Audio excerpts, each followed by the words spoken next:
নারায়ণগঞ্জে মাহবুব আলম জুলাই আন্দোলনে ছিলেন প্রথম সারিতে। পুলিশের গুলিতে হারিয়েছেন চোখের দৃষ্টি। ইতোমধ্যে এই চিকিৎসার পেছনে পরিবার খরচ করেছে প্রচুর অর্থ, কিন্তু চোখের আলো ফিরবে কিনা তা এখনও অজানা। 2023 সালে সরকারি তুলারাম কলেজ থেকে মাস্টার্স পাশ করেন নারায়ণগঞ্জ শহরের মিশন পাড়ার যুবক মাহবুব। স্বপ্ন ছিল নিজেকে প্রতিষ্ঠিত করে বাবা মাকে সুখে রাখবেন, কিন্তু বড় বোনের অকাল মৃত্যু আর বাবার অসুস্থতার কারণে তাকে সংসারের হাল ধরতে হয়।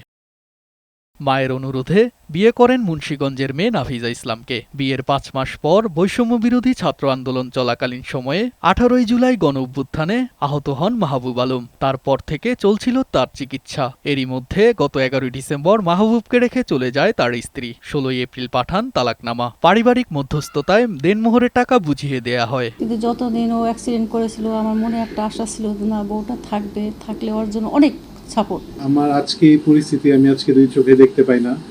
আজকে সরকার যতটুকু আমাকে অনুদান দিয়েছে কিনা সেই অতটুকু পরিমাণ টাকাটাই আমার তাকে কাবিনের জন্য দিয়ে দিতে হয়েছে।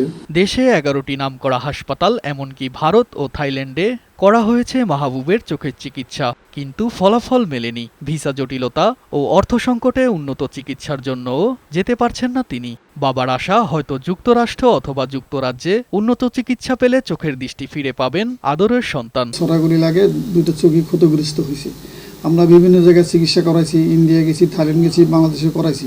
আমরা আমেরিকা যোগাযোগ করাতে তারা বলছে আপনি নিয়ে আসেন, আমরা চিকিৎসা করতে পারবো। আশা করা যায় আমরা ভালো পজিটিভ আপনাকে দেখাইতে পারবো। মাহবুব ও তার পরিবারকে অতিরিক্ত অর্থ সহায়তার আশ্বাস দিয়েছেন উপজেলা নির্বাহী কর্মকর্তা। আমাদের জেলা প্রশাসনের পক্ষ থেকে যা করণীয় আছে আমরা সেটা করব।